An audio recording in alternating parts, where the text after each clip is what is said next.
اگر چیز بھاری ہوتی ہے تو وہ نیچے ہو جاتی ہے، اگر کم ہوتی ہے تو اوپر ہو جاتی ہے۔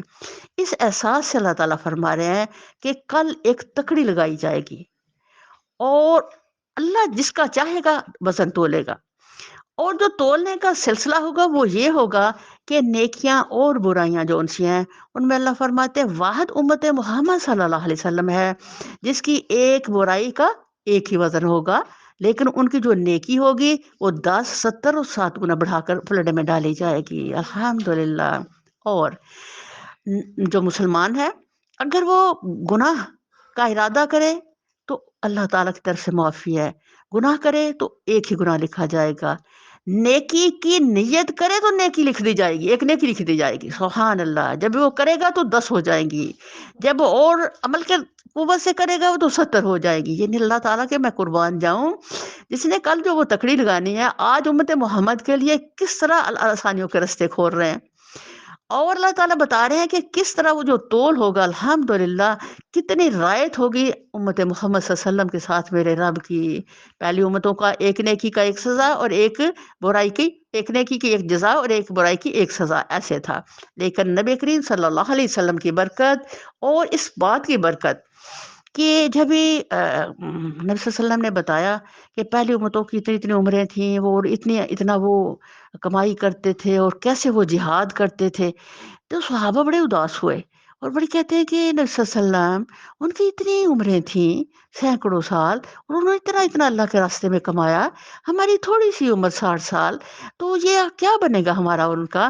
تو پھر میرے اللہ تعالیٰ نے سبحان اللہ یہ ریشو بتائی میرے رب نے تب، جس پر صحابہ بہت خوش ہوئے الحمدللہ کہ ہماری جو نیکیاں ہیں، بلکہ اللہ نے جی ایک بہت خوبصورت احسان اس افسوس میں غم میں کیا، وہ سورہ قدر نازل فرمائی اور فرمایا کہ وہ بندہ جس کی مثال تمہیں نبی صلی اللہ علیہ وسلم سنا رہے ہیں کہ وہ 1000 سال تک جہاد میں کمر بند رہا، تو تم لوگوں کو میں ایک رات دیتا ہوں جس میں جو ہزاروں راتوں سے افضل ہوگی، تم اس مجاہد سے زیادہ اس میں کمائی کر سکو گے، سبحان اللہ۔ تو یہ بڑی بشارت ہے ہمارے لیے اللہ کے احسان سے کہ بہت جلد الحمدللہ ہم پر وہ رات آنے والی ہے جس کی خریداری کے لیے، جس کو ڈھونڈنے کے لیے، پانے کے لیے انشاءاللہ ہم بھرپور محنت کریں گے، اور ہم اللہ کے اس دعا کے ساتھ یا اللہ ہماری مدد فرمانا، ہمیں قدر کی رات ضرور دے دینا مالک، پتہ نہیں ہماری زندگی کا آخری رمضان ہے، تو اللہ تعالیٰ یہ تیری نعمت خرید کر کے ہم دنیا سے جائیں، اور اللہ تیرے رمضان کے اندر جو ہر نفل فرض بنے گا اور ہر فضل 700 گنا بنے گا، 70 گنے بنے گا، اللہ تعالیٰ یہ سارا ہمارے ساتھ معاملہ فرما دینا تاکہ اس رمضان کے اندر ہم تیرے دربار سے اتنا خرید سکیں کہ جو سرخ روئی ہمارے نام لکھ دی جائے، اللہ ہمارے ماضی کے گناہ معاف کر دینا، اور میرے مالک ہماری کل آنے والی زندگی کے لیے بھی سرخ رویاں لکھ دینا مالک، اور ہمیں بہت عبادت کرنے والا بنا دینا، اور ہمیں بہت قیام کرنے والا بنا دینا، کتاب اللہ کی گہری سمجھ کرنے والا بنا دینا، اللہ ہمارے سینے کھول دے کتاب اللہ کے لیے، ہمیں اس کا عمل بنا دے میرے اللہ، ہم تیرے محتاج ہو، تو ہمارا غنی آقا، اس رمضان کو ہمارے لیے ایسا رمضان بنانا جیسا ہم نے کبھی نہ گزارا تھا، اور اس کی بہت لذتوں سے ہمیں سرفراز کر دینا میرے مالک۔ ہم نے تمہیں زمین میں اختیارات کے ساتھ بسایا اور تمہارے لیے یہاں سامنے زیست فراہم کیا، مگر تم لوگ کم ہی شکر گزار ہوتے ہو۔ اب دیکھو بار بار قرآن میں آ رہا ہے قلیل لما تشکرون، تم تو اللہ تعالیٰ ہم یہاں تیرے دربار میں فریاد کر ہمیں بہت شکر کرنے والا بنا دے اللہ، اللہ ہمیں قلیل لوگوں میں شامل کر لے میرے اللہ، تیری توفیق اور مدد کے بغیر ہم کچھ نہیں کر سکتے میرے مولا۔ ہم نے تمہاری تخلیق کی، ابتدا کی، پھر تمہاری صورت بنائی، پھر فرشتوں سے کہا آدم کو سجدہ کرو، اس حکم پر سب نے سجدہ کیا مگر ابلیس سجدہ کرنے والوں میں شامل نہ ہوا۔ پوچھا تم کس وقت جی سے تجھے کس چیز نے سجدہ کرنے سے روکا جبکہ میں نے تجھ کو حکم دیا تھا؟ بولا میں سے بہتر ہوں، تو نے مجھے آگ سے پیدا کیا ہے اور اسے مٹی سے۔ فرمایا اچھا تو یہاں سے نیچے اتر، تجھے حق نہیں ہے کہ یہاں بڑائی کا گمانڈ کرے، نکل جا، کہ در حقیقت ان لوگوں میں سے ہے جو خود اپنی ذلت چاہتے ہیں۔ بولا مجھے اس دن تک مہلت دے جبکہ یہ سب دوبارہ اٹھائے جائیں گے۔ فرمایا تجھے مہلت ہے۔ بولا اچھا، تو جس طرح تو نے مجھے گمراہ میں مبتلا کیا ہے، میں بھی اب تیری راہ پر انسانوں کی گھات میں لگا رہوں گا، آگے اور پیچھے، دائیں اور بائیں، ہر طرف سے ان کو گھیروں گا، اور تو ان میں سے اکثر کو شکر گزار نہ پائے گا۔ فرمایا نکل جا یہاں سے ذلیل اور ٹھکرایا ہوا، یقین رکھ ان میں سے جو تیری پیروی کریں گے تو جس میں سمیت ان سب سے جہنم کو بھر دوں گا۔ اب یہ دیکھو، وہ ہمارے راستوں میں بھی بیٹھے گا۔ جب بھی ہمیں گھر سے نکلنا ہے تو ہمیں ضرور اپنے رب کو یاد کرنا ہے۔ گھر سے نکلتے کیا پڑھنا ہے؟ بسم اللہ توکلت علی اللہ، الحمدللہ میں پھر اس سے بچ جاؤں گی انشاءاللہ۔ اور جب میں گھر سے نکل کے اپنی یہ منزل تک آؤں گی تو میں اللہ کے ذکر میں رہوں گی، تو میرا اوپر شیطان کے بجائے اللہ کے فرشتے اتریں گے، رحمت کے فرشتے، وہ مجھے میرے قدموں کے نیچے پر پھیلائیں گے، اپنے پروں سے مجھ پر سایہ کریں گے، اور بحفاظت وہاں سے مجھے میری منزل تک، قرآن تک پہنچائیں گے۔ اب یہ دیکھو، رستوں کی حفاظت کے لیے اللہ تعالیٰ نے، اگر مردود نے کہا تھا میں رستوں میں بیٹھوں گا، میرے رب نے ہمارے لیے وہ انعام، وہ اکرام، وہ رحمت بھیجی تھی، اس سے بچنے کے لیے ہر اقدام میرے رب نے قرآن میں ڈال دیا۔ ابھی جب ہم یہاں سے قرآن یہاں سے پڑھ کے نکلیں گے تو پھر ہم کیا کہیں گے؟ آئبونا تائبونا عابدونا لربنا حامدون، اللہ ہم تیرے لیے نکلنے والے ہیں، تیری حمدیں کرنے والے ہیں۔ پھر کیا ہوگا؟ پھر اللہ کے فرشتے ہمیں، اس وقت بھی ہمیں فرشتے گھیرے ہوئے ہیں انشاءاللہ الحمدللہ، پھر فرشتے ہماری گھروں تک ہمیں عافیت سے پہنچائیں گے۔ تجھ سمیت ان سب سے جہنم کو بھر دوں گا، اور اے آدم، تو اور تیری بیوی دونوں اس جنت میں رہو، جہاں جس چیز کو تمہارا جی چاہے کھاؤ، مگر اس درخت کے پاس نہ پھٹکنا ورنہ ظالموں میں سے ہو جاؤ گے۔ پھر شیطان نے ان کو بہکایا تاکہ ان کی شرمگاہیں ایک دوسرے کے سامنے، جو ایک دوسرے سے چھپائی گئی تھیں، ان کے سامنے کھول دے۔ اس نے ان سے کہا تمہارے رب نے تمہیں جو اس درخت سے روکا ہے، اس کی وجہ اس کے سوا کچھ نہیں ہے کہ کہیں تم فرشتے نہ بن جاؤ یا تمہیں ہمیشگی کی زندگی حاصل نہ ہو جائے۔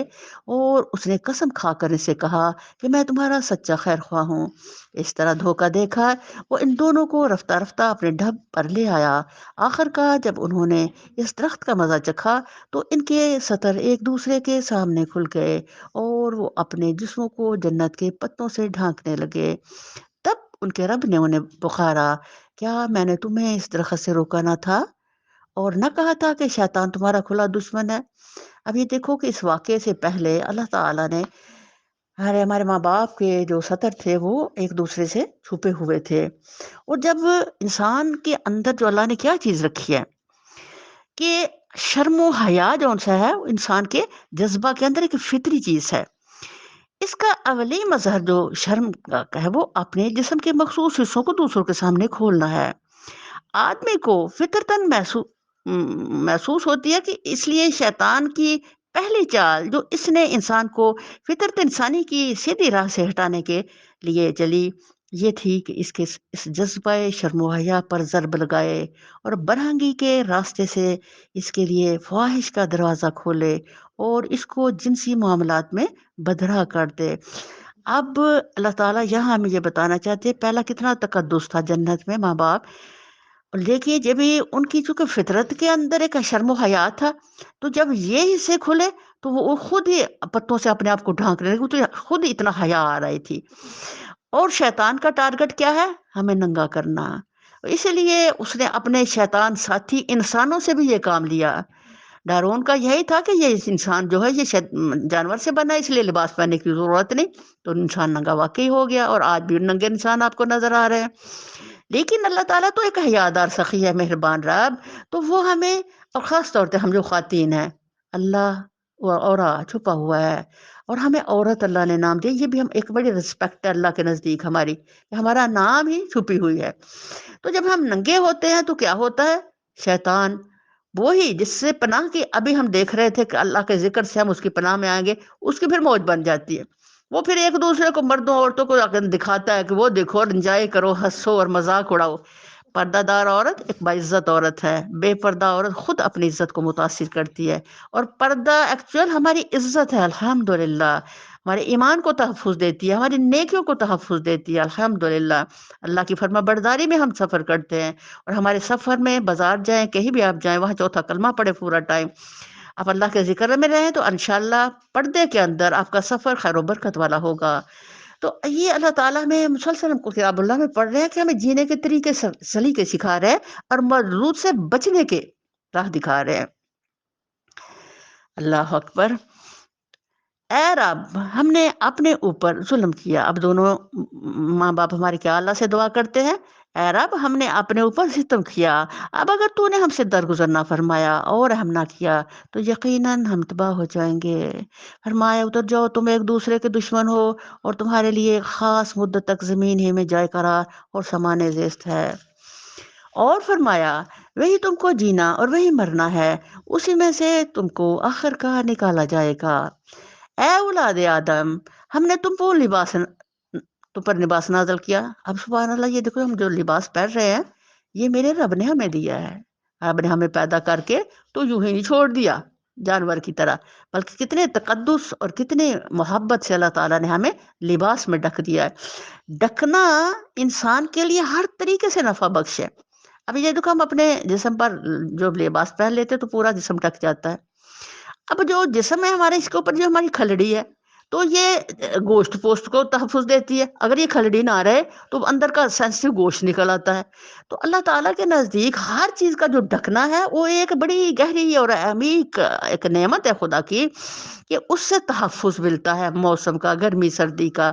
اور یہ لباس جو ہے نہ صرف اللہ تعالیٰ نے ہمیں فرما رہے ہیں اور تمہارے لیے جسم کی حفاظت اور زینت کا ذریعہ بھی ہو، اور بہترین لباس تقویٰ کا لباس ہے۔ یہ اللہ تعالیٰ نے ہمیں اس لیے دیا ہے کہ ہم جسم کو ڈھانکیں بھی اور اچھے بھی لگے۔ ننگا بندہ کبھی بھی اچھا نہیں لگتا۔ اور اللہ تعالیٰ جی ایک بڑی پیاری بات ہمیں بار بار کر رہے ہیں، اس کا کیا؟ بہترین لباس تقویٰ کا لباس ہے۔ اب اللہ کہتے ہیں جہاد کو جاؤ تو بہترین زیادہ راہ تقویٰ ہے۔ ابھی جب ہم روزہ رکھیں اللہ کہتے ہیں لعلکم تتقون، تو سبحان اللہ پتہ چلا کہ تقویٰ کوئی بڑی قیمتی سی چیز ہے بھیا۔ دنیا ساری کے معاملات میں جو اعلیٰ ترین نعمت ہے وہ تقویٰ ہے۔ اور تقویٰ کا جب نبی صلی اللہ علیہ وسلم سے پوچھا گیا تو نبی صلی اللہ علیہ وسلم نے فرمایا جیسے کانٹوں بھرے رستے میں اپنے آپ کو سمیٹ سمیٹ کے چلنا۔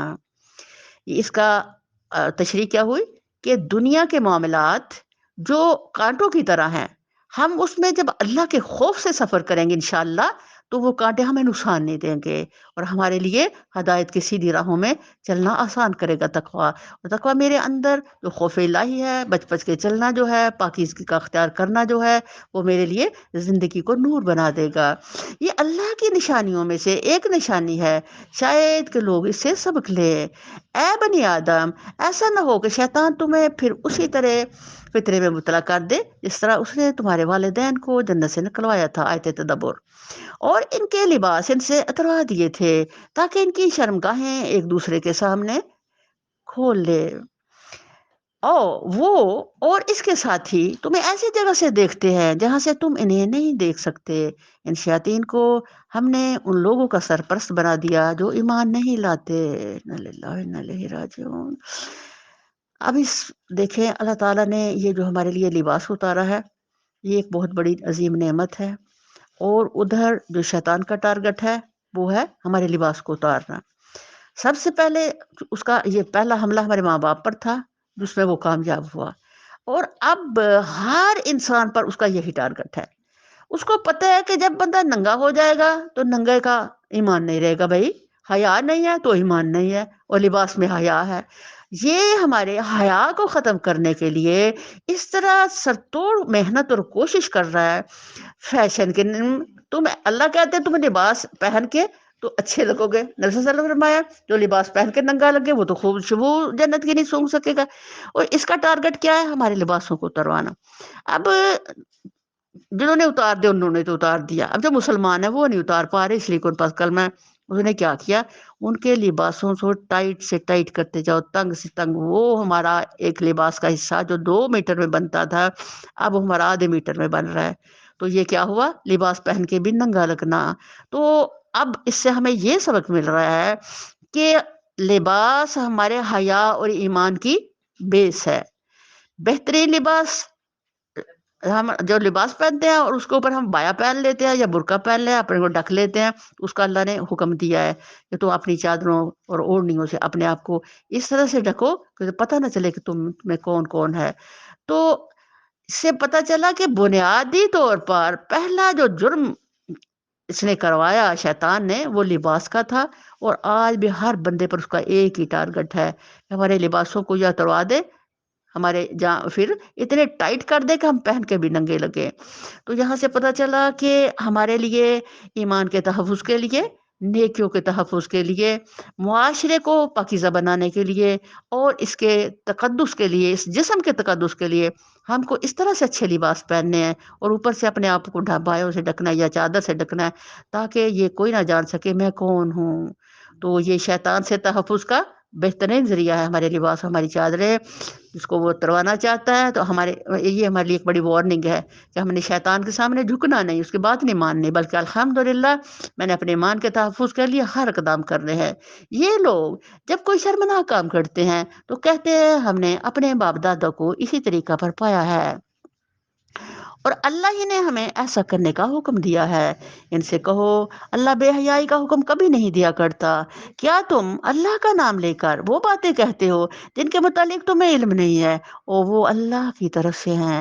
اے نبی صلی اللہ علیہ وسلم ان سے کہو میرے رب نے تو راست و انصاف کا حکم دیا ہے، اور اس کا حکم تو یہ ہے کہ ہر عبادت میں اپنا رخ ٹھیک رکھو اور اسی کو پکارو اپنے دین کو اس کے لیے خالص رکھ کر۔ جس طرح اس نے تمہیں اب پیدا کیا ہے اسی طرح تم پھر پیدا کیے جاؤ گے۔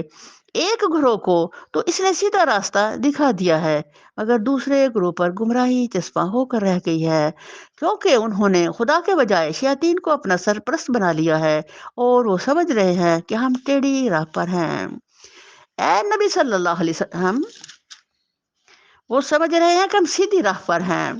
اے نبی صلی اللہ علیہ وسلم، اے بنی آدم، ہر عبادت کے موقع پر اپنی زیست سے آراستہ رہو اور کھاؤ پیو اور حد سے تجاوز نہ کرو، اللہ حد سے تجاوز کرنے والوں کو پسند نہیں کرتا۔ اب سبحان اللہ، عبادت کے ٹائم میں ہمارے خصوصی طور پہ لباس بہترین ہونے چاہیے۔ اگر ہم عبادت کر رہے ہیں جیسے کہ آج کل ہمارا حال ہے کہ پاجامے پہنے ہوئے ہیں اور رکوع سجدہ کرتے ہوئے جسم کا ایک ایک اس نمایاں ہو رہا ہے، تو اللہ ہی جانے یہ اس عبادت کی قبولیت کا کیا معیار ہوگا۔ تو اللہ کرے ہم اس قرآن کی آیت کو سمجھ سکے کہ عبادت کے موقع پر لباسوں سے آراستہ ہونا کیا ہے، کہ ایسا پراپر لباس پہنا جائے جس سے ہماری عبادت متاثر نہ ہو اور ہم ننگے نہ نظر آئے۔ الحمدللہ، تو ہمارا یہ عظیم ترین ایک فریضہ ہے، اور خود سے اور دوسروں اور خاص طور پر اپنی اولادوں پہ ورک کرنے کے لیے کہ ہم ان کو یہ بتائیں کہ اللہ کے بندو، کم از کم جب تم نماز اور عبادت کے لیے اپنے آپ کو مطہر کرتے ہو، وضو کرتے ہو، تو اس کے بعد یہ خیال کرو کہ کیا میں واقعی اس قابل ہوں کہ میں بادشاہ کل کے دربار میں جا رہا ہوں اور میری حالت بالکل ٹھیک ہے۔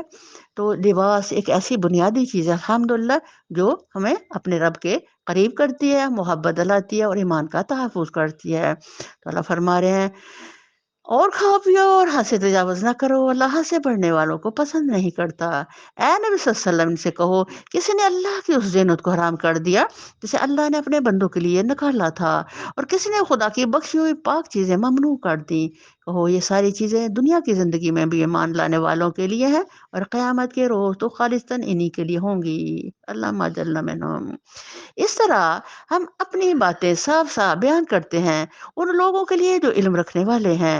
اے نبی صلی اللہ علیہ وسلم ان سے کہو میرے رب نے جو چیزیں حرام کی ہیں وہ تو یہ ہیں: بے شرمی کے کام، خواہ کھلے ہوں یا چھپے، اور گناہ جو حق کے خلاف زیادتی، اور یہ کہ اللہ کے ساتھ تم کسی ایسے کو شریک کرو جس کے لیے اس نے کوئی سند نازل نہیں کی، اور یہ کہ اللہ کے نام پر کوئی ایسی بات کہو جس کے متعلق تمہیں علم نہ ہو کہ وہ حقیقت میں اسی نے فرمائی ہے۔ ہر قوم کے لیے مہلت کی ایک مدت مقرر ہے، پھر جب کسی قوم کی مدت آن پوری ہوتی ہے تو ایک گھڑی بھر کی تاخیر و تقدیم بھی نہیں ہوتی، اور یہ بات اللہ نے آغاز تخلیقی میں صاف فرما دی تھی۔ اے بنی آدم، یاد رکھو اگر تمہارے پاس خود تم ہی میں سے ایسے رسول آئیں جو تمہیں میری آیات سنا رہے ہوں، تو جو کوئی نافرمانی سے بچے گا